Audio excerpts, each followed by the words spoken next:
మేడ్చల్ జిల్లా Pocharam municipal KL Mahender నగర్లో వికలాంగులు ఏర్పాటు చేసిన సమావేశంలో మల్కాజ్గిరి పార్లమెంట్ బీజేపీ పార్టీ అభ్యర్థి ఈటెల రాజేందర్ వికలాంగుల ద్విచక్ర వాహనంపై వేదిక వరకు రావటం జరిగింది.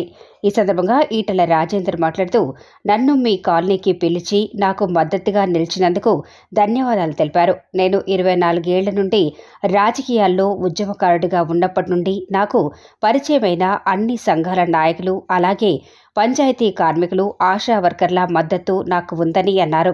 ఇంకా ప్రచారానికి 3 రోజులు గడువుంది కావున అందరూ బీజేపీ పార్టీకి మద్దతిచ్చి సంపూర్ణ మెజార్టీతో నన్ను గెలిపించాలని ఆయన కోరారు. అదేవిధంగా అనని మాటలు అన్నట్టుగా మార్పింగ్ చేసి తప్పుడు మాటలు సృష్టిస్తూ తప్పుడు ప్రచారాలకు కొందరు పాల్పడుతున్నారని, ఎన్నికల్లో ఏ పార్టీ చేసిన అభివృద్ధి ఆ పార్టీ వారు చెప్పుకోవాలి కానీ చిల్లర పనులు చేయొద్దని నేను ఎన్నడూ ఎవరినీ కూడా పల్లెత్తు మాట అనలేదు. అలాంటి నాపై దుష్ప్రచారాలు చేస్తున్న వారిని నమ్మొద్దని ఆయన అన్నారు. అనంతరం బీజేపీ నాయకుడు విశ్వ జాదవ్ ఆధ్వర్యంలో ఈటెల రాజేందర్ సమక్షంలో బీజేపీ పార్టీలో చేరిన పలువురు బీఆర్ఎస్, కాంగ్రెస్ పార్టీకి చెందిన నాయకులకు కండువా కప్పి పార్టీలోకి ఆహ్వానించారు.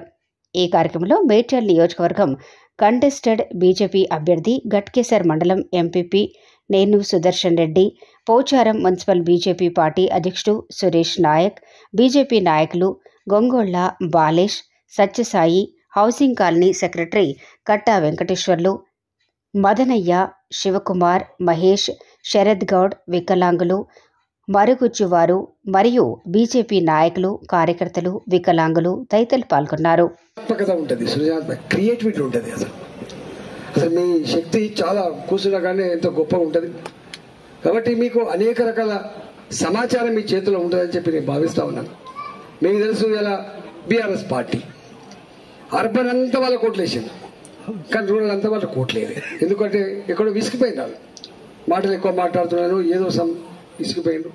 కేసీఆర్ వద్దనుకున్నారు, ఓట్లు వేరే, రేవంత్ రెడ్డి వచ్చాడు. ఇవాళ కేసీఆర్ ఇక్కడ ముఖ్యమంత్రి లేడు కాబట్టి రేపు ఎంపీకి ఓటేస్తే రేపు ఢిల్లీకి పోయి ఏం పని చేస్తారు మీరు చెప్పండి? ఏం చేసేది లేదు. ఎందుకంటే ఇక్కడే అధికారం లేదు కాబట్టి. కేసీఆర్ ఉంటేనేమో కనీసం వారు మా ఎంపీలు పోయి ఈ సమస్య ఉందని కొట్టాడమని చెప్తున్నారు, ఇప్పుడు లేదు. కాబట్టి ఈసారి బీఆర్ఎస్ పార్టీకి ఓటేయడానికి ప్రజాస్వామ్యంగా లేదు. ఈ కాంగ్రెస్ పార్టీ మన రేవంత్ రెడ్డి అయితే ఆ మాటలు వింటుంటే మనకందరూ అనిపించింది, ఎంత గొప్పోడు రేవంత్ రెడ్డి, ఎంత బాగా మాట్లాడుతున్నాడు, ఎంత బాగా చెప్తుండు, అబ్బా మన కుటుంబానికి పుట్టాడు చెప్పింది అనుకుంటారు. కానీ బాధ ఎక్కడ అనిపిస్తుంది అంటే ఒక్క హామీ కూడా అమలు కావాలి. ఒక్కటే ఒకటి అమలైంది. ఆర్టీసీ బస్సులో మాత్రం ఉచితంగా ప్రయాణం అయింది తప్ప, అది కూడా ఆటోలో కడుపుకొట్టేది తప్ప ఇంతవరకు ఒక్క హామీ కూడా అమలు కాలేదు.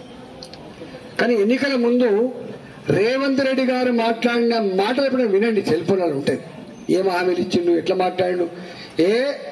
నువ్వు ఇట్లా ఓటు అయ్యి 9వ తారీఖు నాడు నేను ముఖ్యమంత్రి అవుతున్నా, 10వ తారీఖు నుంచి నీకు 4,000 రూపాయలు పెన్షన్ వస్తాను.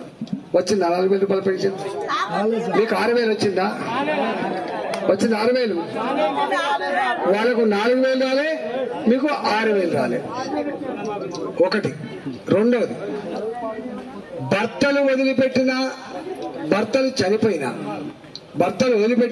చనిపోయినా లేదా కొత్తగా వికలాంగుల సర్టిఫికేట్ ఇస్తున్నారా? పెన్షన్, కొత్త పెన్షన్ ఇస్తున్నారా?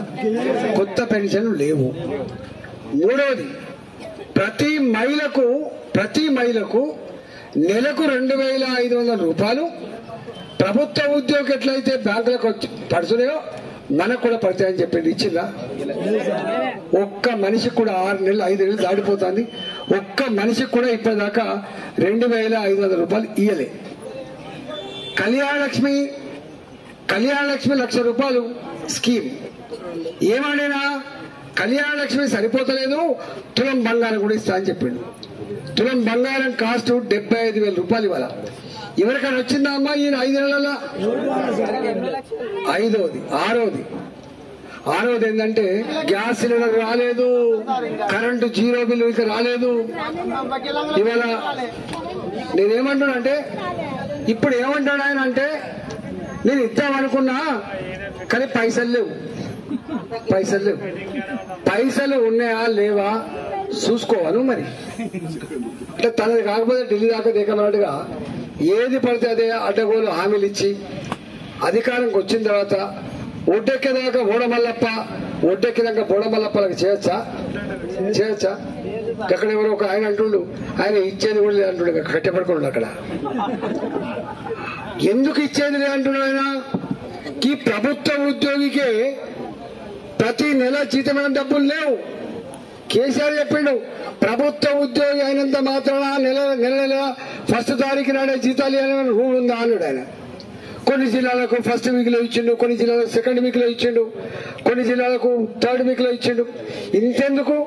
1,00,000 రూపాయలు రుణమాఫీ చేస్తా అని చెప్పిన కేసీఆర్ 4 ఏళ్ళు చేయలే. 4 ఏళ్ళు 1,00,000 రూపాయలు రుణమాఫీ రైతులకు అమలు చేయడానికి 4 ఏళ్ళు పట్టింది. 4 ఏళ్ళకి ఏం పని చేసిండు? ఇవ్వక ఈ రింగ్ రోడ్ అమ్ముకోండి, మీ పక్క ఉన్న రింగ్ రోడ్, ఇంకా హైదరాబాద్ లో హైటెక్ సిటీలోనే భూములు అమ్ముకోడు. ఆ పైసలు ఈ పైసలు 16,000 కోట్లు 10,000 కోట్లు తీసుకుపోయి బ్యాంకులో కడితే వడ్డీకి సరిపోయింది తప్ప అసలు తీరలేదు. మరి పెద్ద నంబర్ వన్ అన్న ముఖ్యమంత్రి 1,00,000 రూపాయలు రుణమాఫీ టైంకు చేయక ఎలకల పడితే ఇవాళ రేవంత్ రెడ్డి గారు ఖాళీ కుండలే ఉన్నాయని చెప్పిన రేవంత్ రెడ్డి, అప్పుల కుప్ప అయిందని చెప్పిన రేవంత్ రెడ్డి గారు, ఇవాళ ఉత్త చిప్ప చేతికిచ్చిన రేవంత్ రెడ్డి గారు 2,00,000 రూపాయలు రుణమాఫీ చేస్తాడే. 66 హామీలు 420 రకాల పనులు చేస్తా అని చెప్పిండు. ఇవాళ ఆయన ఏమంటాడంటే, ఇప్పుడు ఏమంటాడు తెలుసా? ఇగో ఈసారి ఓటేయండి ఎంపీకి, రాహుల్ గాంధీ గారు ప్రధానమంత్రి అవుతాడు, అక్కడి నుంచి లంక మీద తీసుకొస్తా, మీకు ఇవన్నీ ఇస్తా అంటాడు. చేస్తాడా? అందుకే ఇవాళ మోడీ గారి గురించి నాకంటే ఎక్కువ మీకు ఎరుక. ఆయన వాళ్ళ నాన్న ప్లాట్ఫామ్ల మీద చాముతే కప్పులు అందించిన బిడ్డ నరేంద్ర మోడీ. వాళ్ళ అమ్మ 10 ఇండ్లల్లో అంట్లు తోమితే పెరిగిన కుటుంబం నరేంద్ర మోడీ గారి కుటుంబం. ఆయన వచ్చింది కాబట్టి ఇవాళ కేసీఆర్ కనుక ఇక్కడ భారతీయ జనతా పార్టీ ఉండి ఉంటే నాకు తెలిసి ఇక్కడ ఒక 25 లక్షలు 30 లక్షల మందికి పేదోళ్ళకి ఇల్లు వచ్చేది. ఆయన ఇచ్చినా కూడా వీళ్ళు కట్టలే. 2,53,000 ఇల్లు ఇచ్చింది కేంద్రం, కానీ కట్టలే, తీరలే. ఆయన మాటలు మాత్రం ఎట్లా చెప్పిండు? కొడుకు కోడలు ఎక్కడ పడుకుంటారు, అల్లుడు బిడ్డ ఎక్కడ పడుకుంటారు, సుట్టపోడు ఎక్కడ పడుకుంటాడు, ఇవన్నీ చెప్పింది ఎవరు? ఆయనే చెప్పింది కదా. ఆనాడు కేసీఆర్ గారు మాట్లాడిన మాటలు వినండి. మీరు ఇవాళ 10 ఏళ్ల తర్వాత మనం అనుభవం చూడండి. ఎన్నికల ముందు రేవంత్ రెడ్డి గారు మాట్లాడిన మాటలు వినండి. ఇవాళ ఏం చెప్తుండో వినండి. డబుల్ బెడ్రూమ్ రాలే.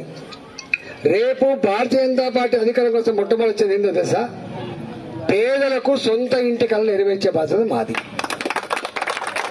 రెండవది, ఇవాళ మీరంటేనో పట్ట పనులు, మీకంటేనో మంచిగా టాయిలెట్ గీలెట్ అన్ని ఉంటాయి ఊర్లల్లో. ఇప్పుడు బచ్చన్నపేట అంటారు కాబట్టి మొన్నటి వరకు నరేంద్ర మోడీ గారు వచ్చేంత వరకు నా ఆడబిడ్డలు చెంబులు పట్టుకొని బైరుభూమి హోటల్ 3 గంటలకు, మధ్యాహ్నం పూట బైరుభూమి పోవాలంటే నాన్న నరకం చూస్తుండాలి.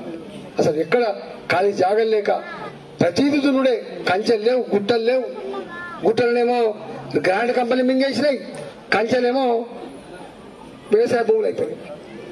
అట్లాంటి గ్రామాలలో నా ఆడబిడ్డలు సిగ్గుతో తలదించుకుంటా ఉన్నారు. మంచిది కాదు అని చెప్పి 12 కోట్ల ఇళ్లలో స్వచ్ఛ భారత్ కింద టాయిలెట్ కట్టించి మహిళలకు బయటికి పోకుండా ఉండేటువంటి వ్యవస్థ కల్పించిన వ్యక్తి మోడీ గారు.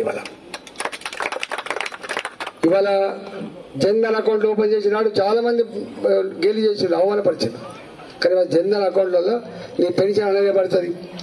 నువ్వు బయటికి ఎక్కడ పైసలు లేకపోతే కూడా కూరగాయలు కొనుకొచ్చుకునే సహాయం ఇచ్చిందా? నీకు కార్డు ఉంటే చాలు, నీ సెల్ ఫోన్ ఉంటే చాలు, నంబర్ పెడితే నువ్వు కూరగాయలు కొనుక్కోవచ్చు, పళ్ళు కొనుక్కోవచ్చు, చికెన్ కొనుక్కోవచ్చు, అంతా గూగుల్ పే. ఇవాళ మొత్తం మోడీ గారు వచ్చిన ఏమొచ్చింది? చిల్లరతో సంబంధం లేకుండా ఒక్కొక్కసారి ఆర్టీసీ బస్సులు ఎక్కి 2,000 రూపాయలు ఇచ్చినాం అనుకో, చిల్లర అనేది దించిపోయింది.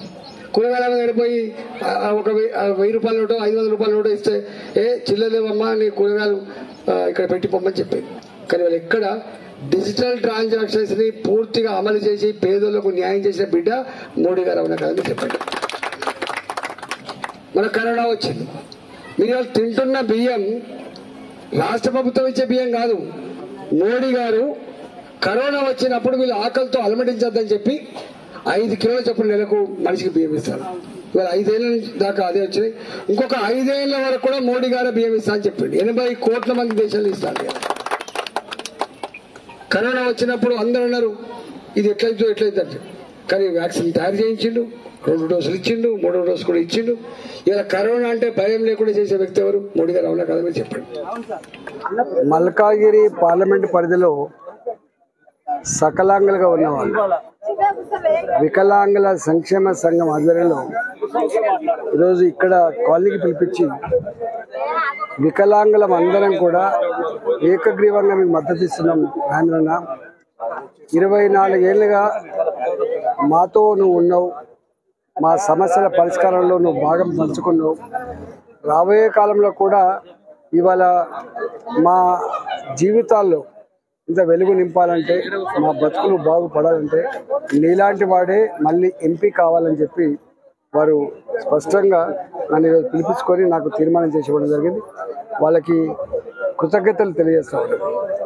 ఇలా వికలాంగుల సంక్షేమ సంఘం ఎట్లయితే తీర్మానం చేసిందో ఇలా ఆటో డ్రైవర్లు కావచ్చు, ట్రాన్స్పోర్ట్ వెహికల్స్ వాళ్ళు కావచ్చు, 24 సంవత్సరాలుగా అనేక సంఘాలకు నేను నాయకుడిగా ఉన్నా, అధ్యక్షుడిగా ఉన్నా, ఉద్యమాలలో పాల్గొన్నా. కాబట్టి ఆశా వర్కర్లు వాళ్ళు ప్రభుత్వ ఉద్యోగులే కావచ్చు కాక, సెకండ్ ఏఎన్ఎంలు, ఇవాళ విఆర్ఏలు, విఆర్ఓలు, గ్రామ కార్యదర్శులు, ఆర్టీసీ ఉద్యోగులు, ఇలా గ్రామ పంచాయతీ ఉద్యోగులు, అదేవిధంగా మున్సిపాలిటీలో పనిచేసే ఉద్యోగులు, ఇట్లా అన్ని వర్గాలు. ఆనాడు నేను ఏ ఉద్యమాలలో పాల్గొన్నానో నాతో పాటుగా వాళ్ళు పాల్గొన్నారో వాళ్ళందరూ కూడా ఈరోజు రాజేంద్రనే మళ్ళీ ఉండాలనేటువంటి పద్ధతిలో ఇవాళ మద్దతు ఇస్తున్న తీరు నిజంగా చాలా గొప్పగా అనిపిస్తూ ఉంది. కాలనీలు, అపార్ట్మెంట్స్, గేటెడ్ కమ్యూనిటీస్ అన్నీ కూడా ఇవాళ ఏకగ్రీవ తీర్మానం చేస్తూ ఉన్నారు. బస్తీలలో ఇవాళ కాంగ్రెస్ పార్టీ కొన్ని డబ్బులు పంచి వాళ్ళకు కొంచెం ప్రలోభ పెట్టి ఓటు దండుకునే ప్రయత్నం చేస్తున్నారని ప్రచారం చేస్తూ ఉన్నారు. కానీ బస్తీలు ఎంత గొప్ప అంటే ఆత్మగౌరవం కలిగిన బిడ్డలు కాబట్టి మంచేందో చెడేందో తర్కించుకునే శక్తి ఇవాళ ఎవరు మనోడో ఎవడు మందోడో వాళ్ళకు అర్థమైంది. కాబట్టి ఇవాళ వీళ్ళు ఎన్ని జిమ్మిక్కులు చేసినప్పటికి కూడా ఇవాళ మల్కాజ్గిరి గడ్డ మీద గెలిచే అభ్యర్థిని నేనే అనేటువంటి భావన ఉన్నది. అసలు దరిదాపులో కూడా లేవు. కాంగ్రెస్ పార్టీ, బీఆర్ఎస్ రెండు కలిపితే కూడా ఇలా భారతీయ జనతా పార్టీకి సమానంగా లేని పరిస్థితి చూస్తూ ఉన్నాం. కాబట్టి ఇంకొక 3 రోజుల పాటు ఇంకా ప్రచారం ఉంది. 9, 10, 11 3 రోజుల పాటు ప్రచారం ఉంది. కాబట్టి ఇవాళ నా అభిమానులు కావచ్చు, నన్ను అభిమానించే వాళ్ళు కావచ్చు, ఇవాళ నాతో పాటు ఉద్యమంలో పాల్గొన్న ఉద్యమకారులు కావచ్చు, అదేవిధంగా మాకు అనేక రకాల అండగా ఉండాలని చెప్పేటువంటి సంఘాలు కావచ్చు, ప్రజలు కావచ్చు, పూర్తి స్థాయిలో ఈ 3 రోజుల పాటు కష్టపడి నన్ను సంపూర్ణమైన విజయాన్ని చేకూర్చాలని చెప్పి ఈ మల్కాజ్గిరి నియోజకవర్గ ప్రజానికానికి వినమ్రంగా నేను విజ్ఞప్తి చేస్తున్నాను. నీ పని ఏందో నువ్వు చెప్పుకోవాలి, నీ మంచితనం ఏందో నువ్వు ఏం చేయబోతున్నావు చెప్పుకోవాలి. కానీ ఈ చిల్లరగా మార్ఫింగ్ చేసుడు, అనని మాటను అన్నట్టుగా ఇలా ఆర్టిఫిషియల్ ఇంటెలిజెన్స్ వచ్చిన తర్వాత, టెక్నాలజీ వచ్చిన తర్వాత మనం అనని మాటలు కూడా అన్నట్టుగా చిల్లర ప్రచారం చేస్తారు. ఈ సందర్భంగా తెలంగాణ ప్రజానికానికి నేను విజ్ఞప్తి చేసే అంశం ఏంటంటే ఈ 3 రోజుల పాటు సోషల్ మీడియాలో కానీ ఇతరత్ర ఛానళ్ళలో కానీ చేసేటువంటి దుష్ప్రచారాన్ని, దుర్మార్గాన్ని నమ్మద్దని చెప్పి నేను విజ్ఞప్తి చేస్తున్నా. నా 24 సంవత్సరాల చరిత్రలో, రాజకీయ జీవితంలో ఎన్నడూ ఒక మాట తుల్లను, ఎప్పుడు కూడా ఒక తప్పు మాట్లాడను. ఎంత ఎమోషన్ గురైనప్పటికి కూడా ఇవాళ ఒక పద్ధతి ప్రకారంగా మాట్లాడేవాడిని. కాబట్టి వాళ్ళ లెక్క పూటకో మాట మాట్లాడేటువంటి, అసలు ఏది పడితే అదే మాట్లాడేటువంటి బాపతి కాదు. కాబట్టి తెలంగాణ ప్రజలు ఈ మార్ఫింగ్ చేస్తున్న తప్పుడు ప్రచారాలని, విష ప్రచారాన్ని నమ్మద్దని చెప్పి కోరుకుంటున్నాను.